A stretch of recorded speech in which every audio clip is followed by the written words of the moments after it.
Hey, it's Minute Book Reports, and this is a quick discussion on Robinson Crusoe. If you just want the summary, I made one of those drawing videos. You can click on it in the description below. But I want to talk about Robinson Crusoe in the context of my first grad school experience. I was a pretty terrible grad student going into grad school. I had no idea what to do.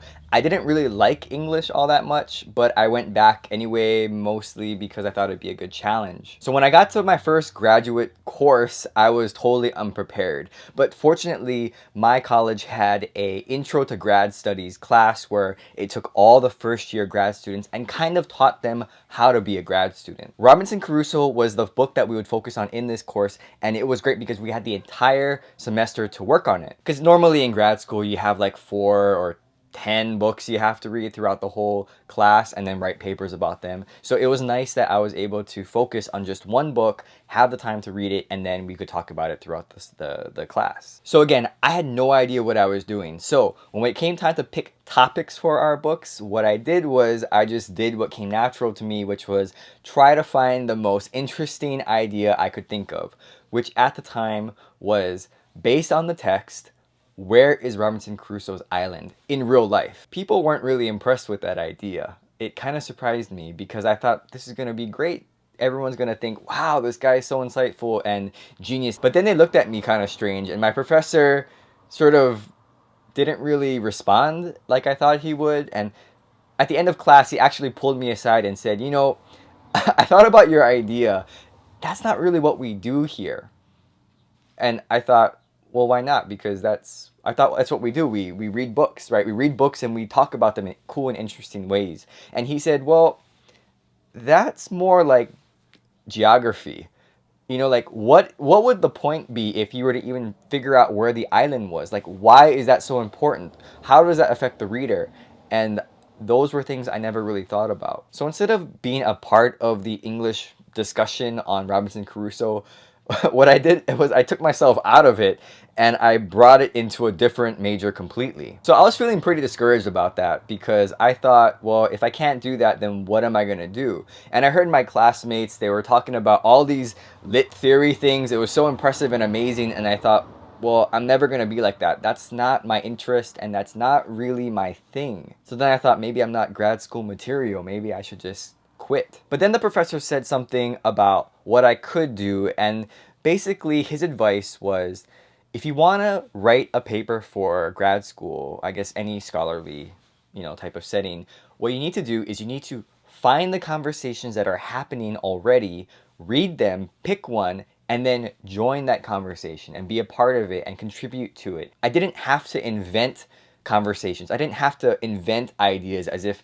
no one had ever thought of them, and look how, this breakthrough discovery is going to just change how we view this book. That wasn't the right mindset, and I'm really glad that that professor sort of explained it to me. So I looked around at different conversations that people were having about Robinson Crusoe, and none of them seemed interesting because I still wanted to find the island. Again, I didn't know why that was important, but I needed to find it. So I kept reading and reading, and there's tons of scholarly articles and journals. Luckily, I found this conversation around formal realism. Yeah, I have no idea what that meant at the time, but I just thought, oh, these guys seem like they're talking about real things. So there were some people talking about where the island could possibly be, and I said, that's the conversation I want to join. Let me read more into that. But what they did that I couldn't do was they talked about how that affects the reading experience and like the clues that the author leaves. Why is that important? Why is that important to tie it into the real world, like for the reader? That's the part I was missing that I couldn't come up with. It was like the significance of, even if I found the island, why does that matter in the context of this book? Why would anyone care about that? It's all fiction anyway. What was great about finding formal realism was that at least I could do what I was interested in, and maybe it wasn't necessarily what was all of my idea, but I found this conversation and I was able to join it, and I felt like I had discovered something here. I didn't feel like I had to invent a conversation, which chances are pretty good I wasn't going to anyway. I could just walk up to people already talking and just join them. It's kind of like when you go to a party and you don't really know anyone. You could stand there in the corner and juggle napkins or entertain yourself or laugh at yourself, but probably people won't join you.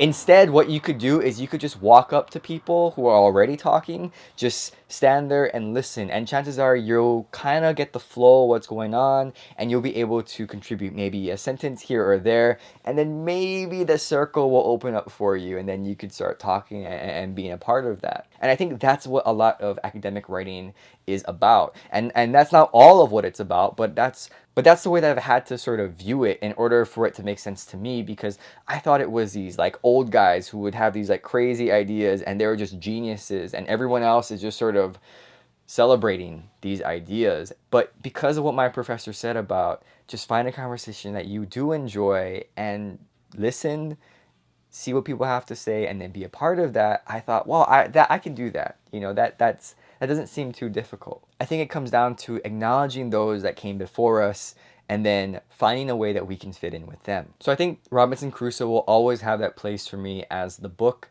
that sort of launched my academic career, because I didn't know anything about how it was to be an English major. No one had told me. I just sort of did it and it was good enough. I could just pass what I needed to pass. But when I went to graduate school, it really forced me to have to change and become this scholar that I was being molded into, I guess. And it felt nice.